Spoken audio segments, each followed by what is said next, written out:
fostering inclusive work environments.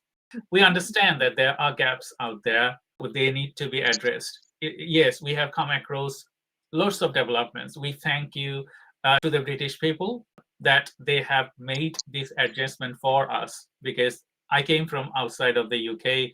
I didn't born here, and as well as, but I lived half of my lives here. So this culture and this country is my country. If I go back to Bangladesh, I cannot stay there, because I think that I left something in the UK. I have to go there because that's my place now. So in relation to fostering inclusive work environments, what else we can do?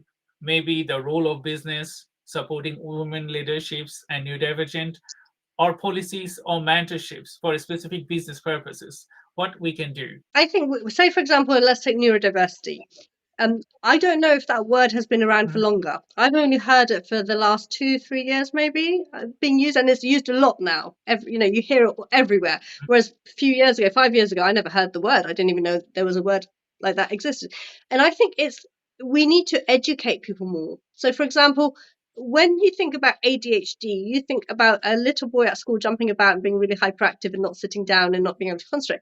The amount of adults, men, women, that have ADHD that haven't realized they have, the amount of, say, women, it's International Women's Day, the amount of women that are being diagnosed. So it's educating people. So, for example, just came to mind, right? I went to a radio station and I was going to do a show for this radio station.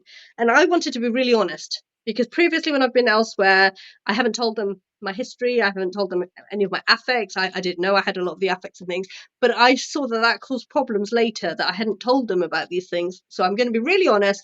So almost in the first meeting, I just blurted out everything. The person that was interviewing me or checking me or whatever went like, whoa. And he said, it's all very well people being open about all of their issues. If they've got neurodiversity, if they got like trauma affects, if they got PTSD, whatever, it's great. No, he didn't even say it's great. He said it's all very well that people are very open about their things, but nobody teaches us how to deal with it. And I was thinking, what training do you want? I'm trying to be honest with you and tell you that I have these issues in case there's a barrier later, to make sure you know from the beginning that I have these.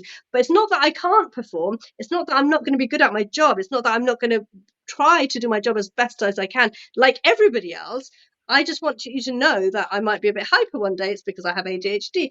I might have a bit of a trigger. I've got PTSD, whatever.